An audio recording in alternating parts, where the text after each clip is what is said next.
வணக்கம். இன்றைக்கி என்ன பார்க்க போகிறோம்னா, ஹவுஸ் கன்ஸ்ட்ரக்ஷன் ஃபண்டமெண்டல்ஸ். அதாவது நீங்கள் வந்து வீடு கட்டுறதுனா விட என்னென்ன அடிப்படை தேவைகள் என்பதை பற்றி பேச போகிறோம். எல்லார் வாழ்க்கையிலையும் வந்து வீடு கட்டுறதுக்கு வந்து ஒரு வாய்ப்பு கிடைக்கும். பண்ணும்போது அது அடிப்படை என்ன தேவை அப்படிங்கிறத வந்து நம்ம இப்போ டிஸ்கஸ் பண்ண போகிறோம். முக்கியமாக வந்து என்னது கேட்டால், நீங்கள் எந்த இடத்துல வீடு கட்ட போகிறீங்களோ அந்த இடமோ அல்லது பழைய வீடோ ஏதாவது ஒன்று உங்கள் பேரில் இருக்கணும். யார் பேரில் வந்து நீங்கள் வீடு கட்ட போகிறீங்களோ அவங்க பேரில் இருக்கணும். பத்திரம் பதிவு பக்காவாக இருக்கணும். அப்போ வில்லங்கு இல்லாதபடி பார்த்து நீங்கள் வந்து பத்திரப்பதிவு பண்ணணும்.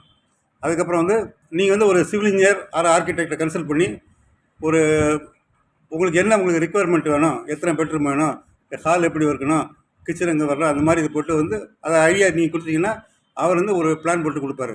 1 ஃப்ளோர் இருக்கும், ஃபஸ்ட் ஃப்ளோர் இருக்கும், போட்டு கொடுத்து அவர் ஒரு எஸ்டிமேட் கொடுப்பாரு. அந்த எஸ்டிமேட் வந்து உங்கள் பட்ஜெட்டுக்குள்ளே இருந்தது வேறு. நீங்கள் அதுக்கேற்றபடி வந்து தேவையை கூட்டவோ குறைச்சலோ செஞ்சுக்கலாம். நீங்கள் எஸ்டிமேட் போடும்போது நீங்கள் வந்து பில்டிங்கு மட்டும் இல்லாமல் அதில் வந்து என்னென்ன வந்து யூட்டன்சில்ஸு, என்னென்ன யூட்டிலிட்டிஸ் இருக்குது, எல்லாத்துக்கும் சேர்த்து நீங்கள் வந்து டோட்டல் எஸ்டிமேட் வந்து சிவில் இன்ஜினியர்கிட்ட கேட்டு வாங்கிக்கணும். வாங்கினதுக்கப்புறம் வந்து நீங்கள் வந்து அது உங்கள் பட்ஜெட்டுக்குள்ளே இருந்ததுன்னா அதுக்கு எப்படி ஃபைனான்ஸ் ஏற்பாடு பண்ணிவிட்டு அதுக்கப்புறம் வந்து நீங்கள் வந்து நெக்ஸ்ட் ஸ்டெப் வந்து அடுத்து பார்ப்போம். பட்ஜெட்டுக்குள்ளே வந்துருச்சுன்னு வச்சுங்களேன். அப்புறம் நீங்கள் வந்து பார்த்தா சிவில் இன்ஜினியர் வந்து நீங்கள் அப்ரூவலுக்காக பிளான் பண்ண சொல்லணும். அதாவது நீங்கள் பண்ணக்கூடிய வீடு வந்து அந்த plan should be approved by the municipal corporation or municipality. எதுக்காக கேட்டாச்சுன்னா அவங்க வந்து ஹெல்த் பாயிண்ட் ஆஃப் வியூவில் சில ரெஸ்ட்ரிக்ஷன்ஸ் வச்சுருப்பாங்க. பில்டிங் ஸ்டெபிலிட்டி எல்லாமே பார்ப்பாங்க. அதை பண்ணிவிட்டு அவங்க வந்து அப்ரூவல் கொடுப்பாங்க செய்யலான்ட்டு. அது பண்ணதுக்கப்புறம் தான் நீங்கள் கன்ஸ்ட்ரக்ஷன் ஆரம்பிக்கணும். முக்கியமாக வந்து அதில் வந்து இப்போ இந்த நார்மலாக என்ன கேட்பாங்க கேட்டால் 1/3 of the building should have open space. எதுக்காக கேட்டால் வென்டிலேஷன் இருந்தால் தான் அவங்களுக்கு வந்து ஹெல்த்தியாக இருக்கணுங்கிறதுக்காக அந்த மாதிரி பண்ணுவாங்க. அப்ரூவல் வந்ததுக்கப்புறம் enter agreement with civil engineer. நீங்கள் 2 மெத்தடில் வந்து சிவில் இன்ஜினியர் நீங்கள் வந்து கான்ட்ராக்ட் கொடுக்கலாம். ஒன்று வந்து டோட்டல் கன்ஸ்ட்ரக்ஷன் மெட்டீரியல்ஸ் அவர் போட்டு ஆட்களெல்லாம் லேபர் என்கேஜ் பண்ணி கொடுக்குறதுக்கு எவ்வளோ கான்ட்ராக்டு, ஒவ்வொரு ஸ்டேஜ்லேயும் என்ன பேமெண்ட் கொடுக்கணும் எல்லாம் தெளிவாக கொடுத்துருவார். அல்லது இன்னொரு சில மெத்தட் என்னன்னு கேட்டால், நம்ம மெட்டீரியல்ஸ்லாம் நீங்கள் உங்கள் பேரில் வாங்கி கொடுக்குறீங்க, அவர் வந்து வெறும் லேபர் கான்ட்ராக்ட் மாதிரி அப்படியும் பண்ணலாம், இப்படியும் பண்ணலாம். அதை வந்து உங்களுடைய இதை பொறுத்து இருக்குது. அதை அந்த சிவில் இன்ஜினியர் எல்லா டீட்டெயில்ஸும் கொடுப்பாரு உங்களுக்கு. நீங்கள் இந்த இது இப்போ கம்ப்ளீட் பண்ணதுக்கப்புறம் கார்பரேஷன் வந்து அவங்க இன்ஸ்பெக்ட் பண்ணி அசஸ் பண்ணுவாங்க. அதாவது நீங்கள் பில்டிங் படி பிளான் பண்ணியிருக்கான்னு பார்த்துட்டு அதுக்கேற்ற வந்து உங்களுக்கு டேக்ஸ் வந்து மாற்றி போடுவாங்க. அதுக்காக வந்து நீங்கள் வந்து அதுக்கப்புறம் தான் வந்து அதை பண்ணதுக்கப்புறம் தான் வந்து நீங்கள் வந்து ஸ்டாச்சுட்டரி நீங்கள் வந்து ரெகக்னிஷன் மாதிரி ஆகும். என்ன நம்ம இருக்குது பார்த்தீங்கன்னா, முதல்ல நம்ம எல்லா கேஸ்ல வந்து முதல்ல சாயில் டெஸ்டிங் பண்ணுவாங்க. நீங்கள் கண்டக்கூடிய பில்டிங் ஸ்ட்ரக்சர் வந்து கீழே வந்து சாயில் வந்து செட் ஆகாமல் இருக்கா, சாயில் டெஸ்டிங் பண்ணி அதுக்கேற்றபடி ஃபவுண்டேஷன் போடுவாங்க. பைல் ஃபவுண்டேஷனோ இல்லைன்னா இதை பற்றி சுற்றி ஒரு பெல்ட் மாதிரி போடுவாங்க.